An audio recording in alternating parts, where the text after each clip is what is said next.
먼저 서론적으로 잠시 하나 말씀드릴 것이 있습니다. 성경은 가장 기본이 먼저 하나님의 백성이 읽어야 하는 것입니다. 저는 성경을 여러분에게 해석해 주려고 노력하지 않고 여러분도 읽을 수 있도록 하는데 제게 사역의 방향이 있습니다. 읽어지게 하는 거예요. 그러면 그 하나님의 말씀이 우리 속에 들려지기 시작하면 성령께서 우리를 변화시키십니다. 설교자가 설교를 통해서 성도를 변화시키는 것이 아닙니다. 하나님께서 우리의 삶의 주인 되어주시고 우리의 삶을 변화시킬 수 있도록 하나님께서 역사하실 수 있는 통로를 저는 그렇게 만들어줄 뿐입니다. 유일한 것은 하나님의 말씀이 들려져야 됩니다. 천지를 창조하신 하나님의 창조의 말씀이 빛이 있으라 하실 때 빛이 있었던 그 창조의 능력의 말씀이 비록 죽은 자에게서도 나사로야 일어나라 할 때도 죽은 자가 일어나는 것입니다. 죽은 자가 음성을 듣고 반응한 것이 아닙니다. 죽은 자는 무능력해 아무것도 안 됩니다. 그러나 그 죽은 자가 하나님의 음성 앞에 창조의 능력 앞에 사는 것입니다. 하나님의 음성이 우리에게 들려지면 우리의 의지와 상관없이 죽었던 우리 영혼에 하나님의 재창조의 역사가 일어납니다. 어떻게 하면 하나님의 말씀을 하나님의 말씀으로 읽을 수 있고 들을 수 있을까? 제가 성경을 읽게 하는 것이 바로 그 이유입니다. 읽을 때 잘못 이해하거나 오류가 있을 수 있습니다. 그러나 방향성은 그것입니다. 이것이 하나님의 뜻이다. 그 말을 하는 것이 아닙니다. 성경은 우리에게 문법과 우리에게 가지고 있는 우리의 지식 체계 안에서 이해할 수 있도록 하나님께서 기록해 놓으신 것입니다. 그래서 가장 합리적이고 가장 문법적이고 순리대로 그 말은요 그렇게 이해되어져야 돼요. 거기에 뭔가 신비한 뜻을 구하려고 자꾸 엉뚱한 깊이로 들어가서 신비적인 해석과 특별한 은혜 받는 어떠한 내용들을 자꾸 그 안에서 담기 전에 가장 기본적인 건 뭐냐면 사실적인 이해가 필요하고 문장의 흐름 속에서 말씀하시고자 하시는 그 본문의 이해가 필요합니다. 성경의 시대와 문화와 문체가 우리의 시대와 문화와 또 국가도 모든 것들이 다 다르기 때문에 그 격차를 줄여주는 것, 그것은 설교자가 훈련받은 대로 여러분들에게 그렇게 도와줄 수 있는 부분입니다. 그래서 저는 읽으면서 여러분들에게 성경이 여러분에게 가깝게 이해되어지고 읽을 수 있도록 가급적이면 그렇게 주신 은혜와 또 훈련된 은사와 하나님의 시간표 속에서 그렇게 감당하는 것입니다. 그래서 여러분들이 아침 성경을 통해서 뭔가 교훈만을 얻으려고 하지 마시고 이 말씀이 그러하구나 하면 여러분들이 읽으셔야 돼요.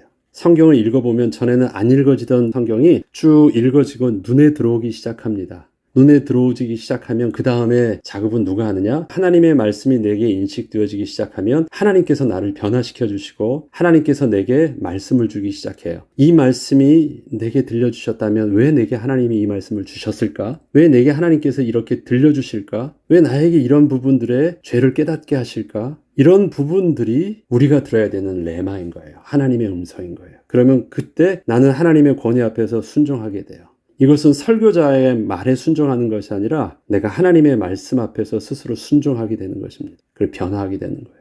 그렇기 때문에 여러분들이 성경을 통해서 자꾸 읽으려고 하고 읽혀지려고 하는데 여러분들이 먼저 우선을 둬야 되고 아침 성경을 통해서 여러분이 그 은혜를 누리셨으면 좋겠습니다. 서론이 길었습니다. 하나님의 말씀은 전도서 8장 1절로 8절 말씀입니다. 지혜는 그의 얼굴에 광채가 나게 하며 사나운 것이 변하게 한다. 지혜에는 또 다른 비밀이 있다라는 것입니다. 마음에 변화를 주어서 사람의 얼굴에 광채와 참된 평안을 준다는 것입니다. 전도서 8장 1절의 시작을 이렇게 합니다. 누가 지혜자와 같으며 누가 사물의 이치를 아는 자이냐. 사람의 지혜는 그의 얼굴에 광채가 나게 하나니 그의 얼굴에 사나운 것이 변하느니라. 지혜가 있으려면 기본적으로 사물의 이치를 알고 깨닫고 있어야 합니다. 무엇이 옳고 그르며 선한 것이 무엇인지도 잘 알고 있어야 올바른 판단을 내릴 수 있기 때문입니다. 그런데 솔로몬은 모든 것을 다 알고 있다고 해서 그를 가리켜 참된 지혜자라고 하지는 않는다고 분명히 말하고 있습니다. 다 알고 있는데 그 지혜가 자기 마음을 편하게 하지 않는 것이에요. 행복하지 않다는 것입니다.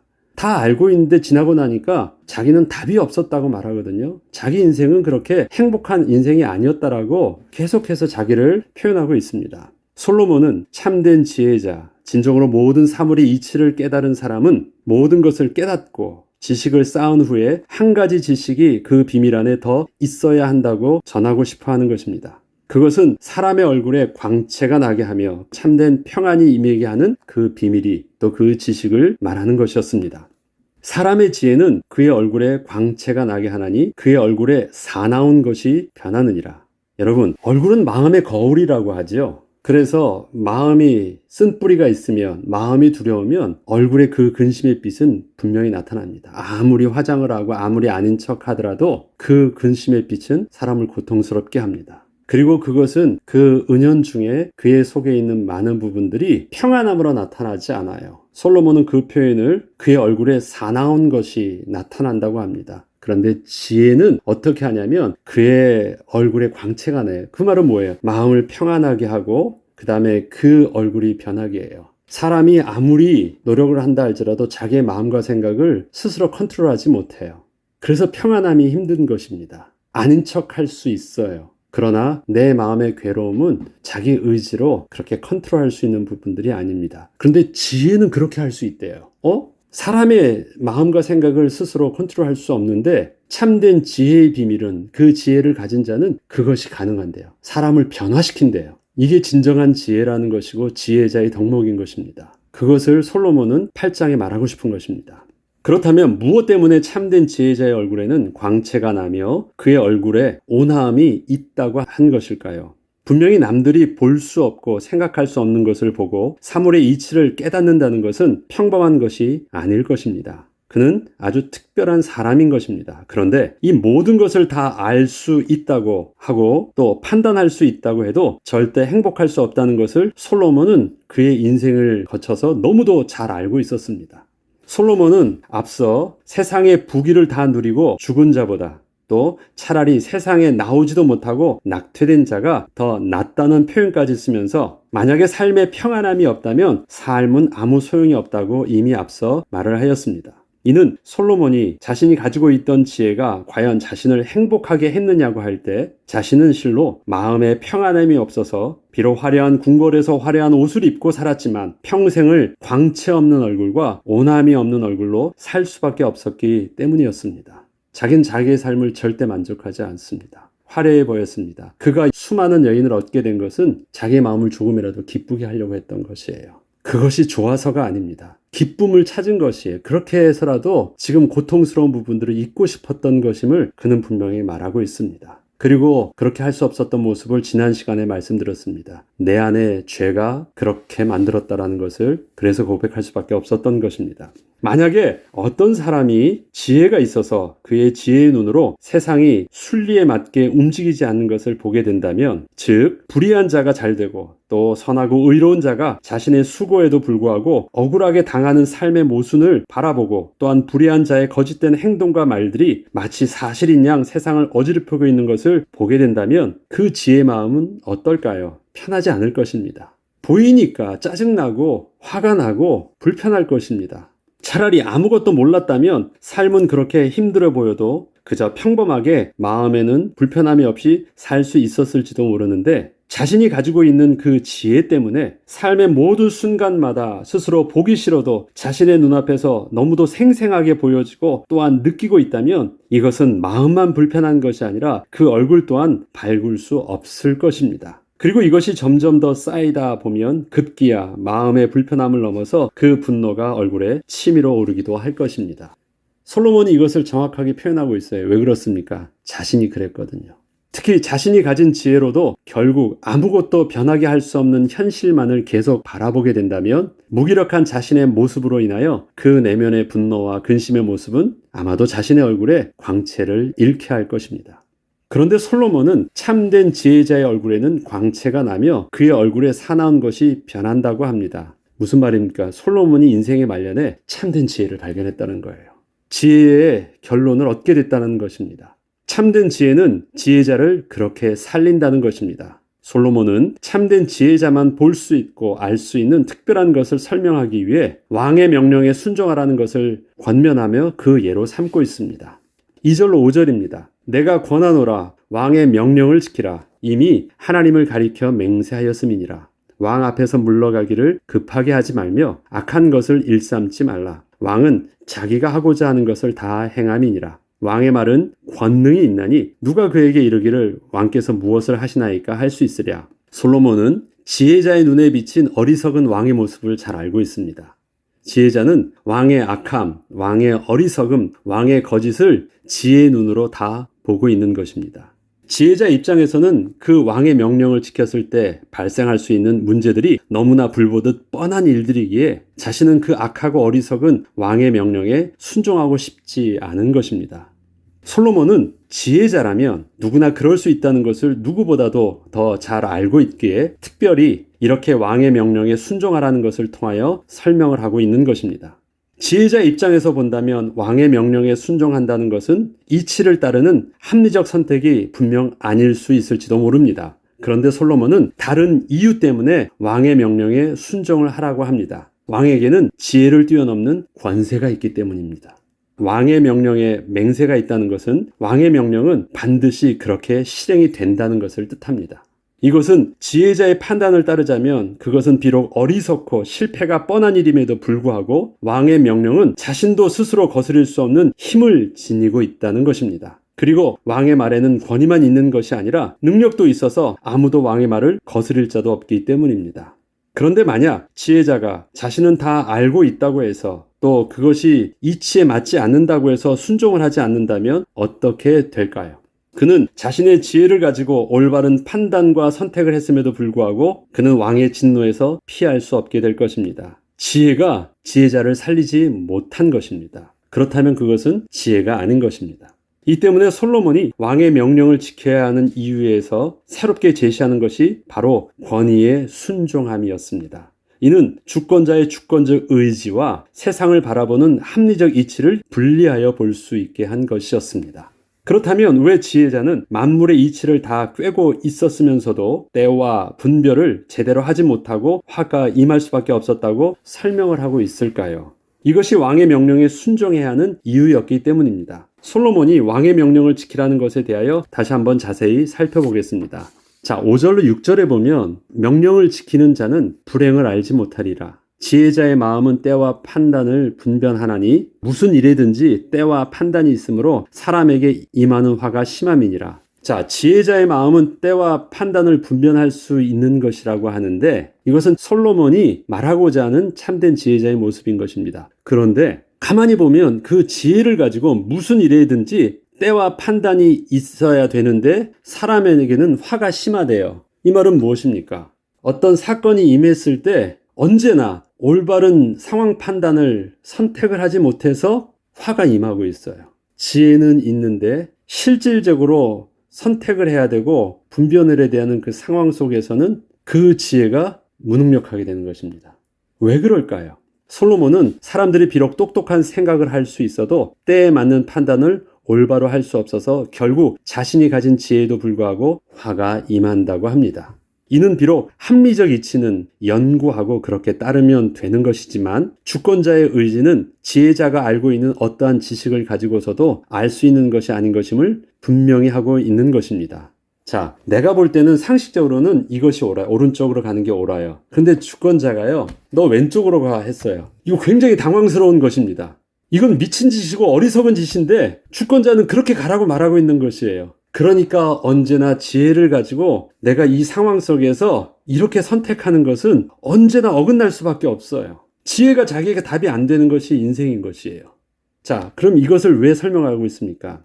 그렇기 때문에 진정한 지혜는 주권자의 의지 앞에서는 자신의 지혜를 내려놓고 순정하는 것이라고 하는 것입니다. 자기 생각대로 했다가는 완전히 다 실패하기 때문에. 지혜자에게는 이치에 맞는 판단뿐 아니라 비록 불합리해 보이더라도 만약에 주권자를 인식하고 있는 지혜가 있다면 자신의 생각을 내려놓고 순종할 수 있을 것이라고 한 것입니다. 이것은 진정한 지혜는 세상의 이치를 아는 것 이상으로 만물을 다스리시는 하나님을 아는 것을 분명하게 알려주려고 하는 것입니다. 사람이 만물의 이치를 연구하여 안다는 것은 지식에 불과합니다. 그러나 만물이 운행되어지는 것은 기계가 마치 이치에 맞게 돌아가듯 그렇게 자동적으로만 움직이고 있는 것은 아닙니다. 하나님께서 때와 기한을 두어서 세상의 미래를 알 수 없게 하셨대요. 왜 알 수 없을까요? 그것이 이치에 맞게 돌아가지 않고 하나님의 주권자의 의지에 따라서 움직여지고 있기 때문에 그래요. 그걸 우리가 늘 쓰는 표현이 있잖아요. 엿장수 마음대로. 이것을 하나님은 당신의 주권 속에서 인간의 선택과 인간이 판단할 수 있는 영역으로 두지 않으셨다라는 것입니다. 하나님이 왕이시니까. 하나님의 주권적 섭리 속에 우리가 있으니까. 알 수 없는 것을 알려고 하는 것이 솔로몬의 인생의 가장 치명적인 실수였다라는 것입니다. 그래서 진짜 지혜를 얻기 위해서는 알 수 없게 하신 부분들은 어떻게 하는 것? 하나님의 음성을 들어야 되는 것, 하나님을 경외하는 것 속에서 자기가 지혜로 판단해야 되는 부분과 하나님을 경외함으로 순종해야 되는 부분들을 그래서 둘로 나누게 했던 것입니다. 세상 역사와 만물을 운행하고 계신 하나님의 주권적 섭리를 인식하지 못하면 세상의 이치를 다 알고 있다는 지혜는 참된 지혜가 아닌 것입니다. 솔로몬이 왕의 명령에 순종하라는 것은 왕의 주권 속에서도 스스로 아무것도 할 수 없는 인간이 하나님의 주권 속에서 움직이고 있는 세상 역사를 바라보면서 마치 자기의 지혜를 가지고 세상을 다 자기 마음대로 할 수 있듯 생각을 하고 있다면 그것이 얼마나 어리석인 것인지를 보여주려고 한 것입니다. 세상의 왕의 주권 속에서도, 아니 회사의 사장의 주권 속에서도 아무것도 할 수 없는 인생이 마치 자기가 다 알고 있는 것처럼 자기의 지혜를 가지고 뭔가를 할 수 있는 것처럼 생각하는 것 같이 어리석은 것이 어디 있습니까? 그렇기 때문에 왕의 명령에 순종하는 것 이상으로 하나님의 주권적 섭리 속에 있는 인생의 모습을 그 다음에 솔로몬이 이렇게 설명하고 있는 것입니다. 사람이 장래일을 알지 못하나니 장래일을 가르칠 자가 누구이랴? 알 수 있나요? 1시간 이후에 어떤 일이 일어날지도 모르는데 오늘 내가 계획한 것을 가지고 아침에 나아가서도 집에 돌아올 때는 전혀 상상치 못했던 많은 일과 사건과 만남을 경험하고 돌아오는 경우도 너무 많은데 장래를 한 치 앞도 보지 못하는 것이 우리의 모습입니다. 바람을 주장하여 바람을 움직이게 할 사람도 없고 죽은 날을 주장할 사람도 없으며 전쟁할 때를 모면할 사람도 없으니 악이 그의 주민들을 건져낼 수 없느니라. 자, 바람, 죽음, 전쟁 이 모든 부분들 사실 지혜로 판단할 수 있는 부분들이 아니라 이 모든 것은 다 무엇을 말하려고 하는 것이에요? 천지를 주권하시는 주권자 하나님을 인식하게 하는 것입니다.